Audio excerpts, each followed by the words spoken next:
foi, aleluia, de bênção, foi para a igreja de Filadélfia. Sabe por quê? Porque foi uma igreja que se manteve íntegra na palavra, foi uma igreja que ainda na sua pouca força estava perseverando, estava buscando, estava orando, estava se esforçando, aleluia. Eita glória! Mas se você for olhar para as outras 6 igrejas, você vai ver que tinha qualidade, mas também tinha corrupção. E por esse motivo, nenhuma dessas 6 igrejas iria subir no arrebatamento. A única que subiria, se permanecesse, era a igreja de Filadélfia. Aleluia! Porque estava vivendo no padrão e na doutrina de Deus. Mas eu não vim aqui pregar sobre a igreja de Filadélfia. Eu vim aqui pregar sobre a igreja, aleluia, que aparenta com os nossos dias. É a igreja de Éfeso. É a igreja que conhece, aleluia, o verdadeiro evangelho. É a igreja que se envolveu no primeiro amor, aleluia, mas depois decaiu na fé, se corrompeu, aleluia, e permaneceu dentro do templo, servindo a Deus de qualquer forma, servindo a Deus de qualquer maneira, aleluia. A igreja de Éfeso era um exemplo, porque a igreja de Éfeso não era aquela igreja de Maria vai com as outras, não. Era um exemplo a igreja de Éfeso, mas com o tempo ela foi se corrompendo, aleluia. Com o tempo a igreja de Éfeso foi fazendo como a igreja dos nossos dias, glória a Jesus. O problema da igreja de Éfeso é que ela não se manteve na posição, até que chegou um período, até que chegou um momento em que Deus não estava mais suportando, aleluia.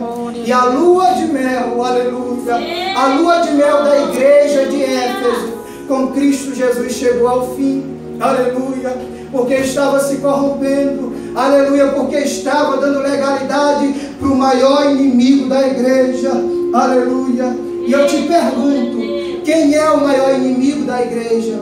A igreja pode me responder. Quem é o maior inimigo da igreja? Me responda, igreja. Quem é? Quem é o maior inimigo da igreja? Ninguém sabe? Hã? Eu tenho para mim que o maior inimigo da igreja se chama pecado. Por quê? Porque o próprio Satanás, ele é inimigo, mas ele não me obriga e não te obriga. Ele só te leva ali na ponta do penhasco. Se você quiser aceitar e pular, você pula. Mas se você quiser dizer não e renunciar às coisas do mundo para fazer a vontade de Deus, você faz. Aleluia. Um erro você comete uma vez. Aleluia. Aí depois você se conserta e se coloca na posição. Mas a escolha, aleluia, é você cair uma vez, depois você se levanta, aí cai de novo, e se levanta, e cai de novo, aí fica escolhendo sempre o pecado, aleluia.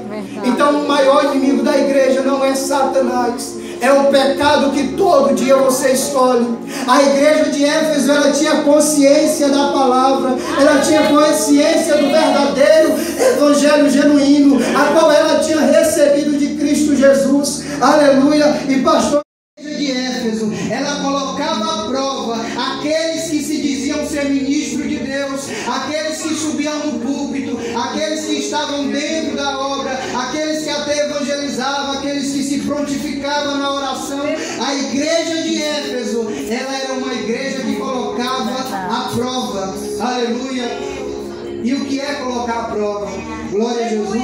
Se for trazer para os nossos dias, colocar a prova, é convidar um desses pregadores da atualidade. Você pode convidar aí Júnior Trovão, Marco Feliciano, Camila Barro, e você diga para ele: eu quero te agendar, aleluia, para o meu ministério, eu quero te trazer no congresso de mocidade, eu quero te trazer numa festividade. Só que não tem oferta, só que não tem cachê, só que não tem, aleluia, como a gente remunerar vocês.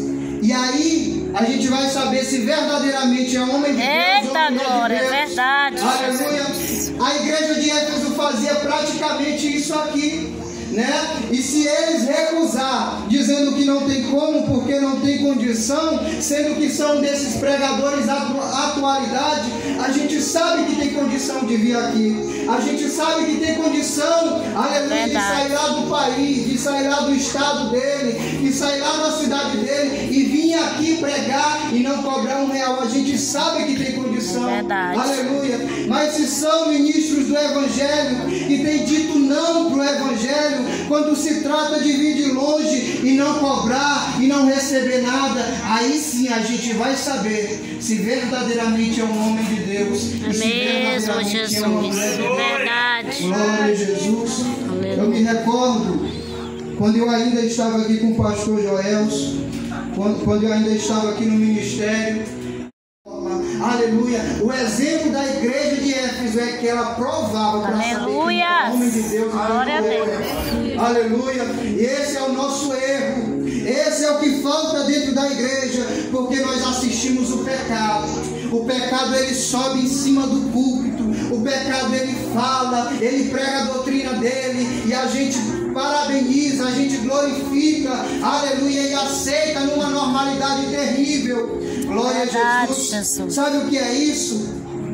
Isso é o que está escrito em 2 Timóteo capítulo 2, versículo 4, que chegaria tempos, aleluia, em que os homens não suportariam a sã doutrina e colocariam comichão nos seus ouvidos para não ouvir a palavra de Deus. E uns andariam de um lado para o outro, aleluia, procurando os seus próprios, aleluia, doutores, aleluia, procurando os seus próprios mestres e vivendo em fábulas e contos de histórias. Glória a Jesus. Aleluia. Mas a palavra de Deus, aleluia, diz que pode passar céu e pode passar terra, mas as palavras do Senhor não hão de passar. Aleluia. Pode passar céu e pode passar terra, mas a palavra de Deus não hão de passar. E sabe o que eu me alegro em Apocalipse? Porque a carta é às 7 igrejas de Apocalipse. E nas 7 igrejas de Apocalipse, Deus fala diferente com todas elas. Glória a Jesus. É como a gente olha para o nosso mundo aqui e a gente vê várias igrejas. A gente vê a Assembleia de Deus, a gente vê a Deus e Amor, a gente vê a Quadrangular, a gente vê a Adventista. E o recado de Deus para a igreja aqui na terra foi basicamente referente para vários ministérios. Aleluia. Porque tinha um ministério, aleluia, aleluia, Deus, amor, que cresceu na verdade da palavra, mas que depois se corrompeu. Aí tinha outro ministério que uma hora estava fazendo a vontade de Deus e outra hora estava, aleluia, fazendo a vontade do mundo. É como o, aleluia, profeta Elias pregou para aquele povo rebelde no deserto, um povo que uma hora estava servindo a Deus, mas outra hora estava adorando os ídolos. Aleluia.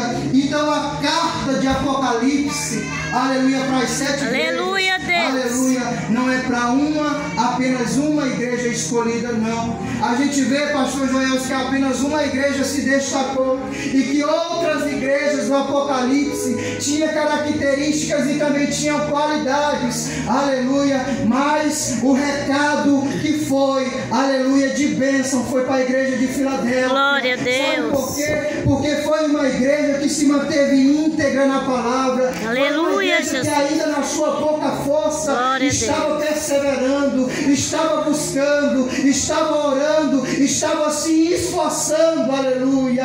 Glória a Deus. Mas se você for olhar para as outras 6 igrejas, você vai ver que tinha qualidade, mas também tinha corrupção. E por esse motivo, nenhuma dessas 6 igrejas iria subir no arrebatamento. A única que subiria, se permanecesse, era a igreja. Aleluia, glória a Deus. Porque estava vivendo no padrão e na doutrina. É verdade, Jesus. Mas eu não vim aqui pregar sobre a igreja de Filadélfia. Eu vim aqui pregar sobre a igreja, aleluia, que aparenta com os nossos dias. É a igreja de Éfeso. É a igreja que conhece, aleluia, o verdadeiro evangelho. É a igreja que se envolveu no primeiro glória amor, a Deus, aleluia, mas depois decaiu na fé, se corrompeu, aleluia, e permaneceu dentro do templo, servindo a Deus de qualquer forma, aleluia, servindo a Deus de qualquer maneira, aleluia. A igreja de Éfeso era um exemplo, porque a igreja de Éfeso não era aquela igreja de Maria vai com as outras, não. Era um exemplo a igreja de Éfeso, mas com cobrando e está chamando. Olha, te arrepende, olha para onde tu caiu. Pratica as primeiras obras e volta para o primeiro amor. Aleluia, Jesus. Glória a Deus. Glória a Jesus.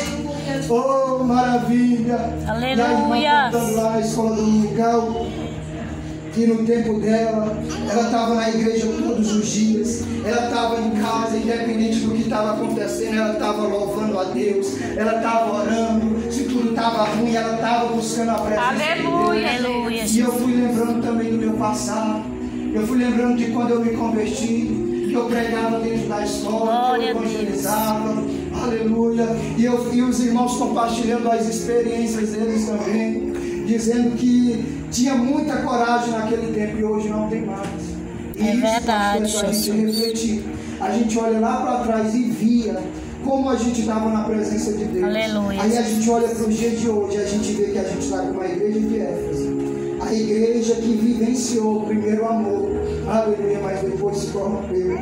Por esses dias, meus irmãos, eu estava ouvindo um testemunho de uma irmã, a qual Deus chamou ela desde a adolescência dela, e ela cresceu, foi tendo o entendimento do Evangelho, da Palavra, e ela sempre foi dizendo para Deus: Senhor, deixa eu estudar, deixa eu me formar, aí depois que eu me formar eu vou fazer a tua obra. Uma irmã dos Estados Unidos, eu estou lendo um livro, o nome dela é Mary Baxter, e essa irmã, ela teve arrebatamento de espírito. E Deus arrebatou ela do inferno e mostrou para ela a situação dessa mulher. E Deus chamava essa mulher e ela sempre dizendo: Senhor, deixa mais para frente. E Deus permitiu que ela se formasse, que ela estudasse. Ela se formou, ela estudou. E depois disso, Deus chamou mais uma vez: minha filha, eu te quero na minha obra. E Deus usava os profetas para ela.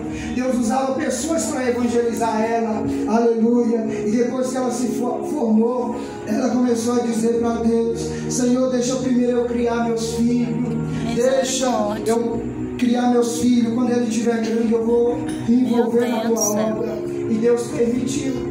Ela criou os filhos. Aleluia. Os filhos cresceram. E Deus chamou ela mais uma vez. E ela mais uma vez recusou, dizendo para Deus: Senhor, eu já estou velha, já estou cansada, não tenho mais disposição para a tua obra. Aleluia.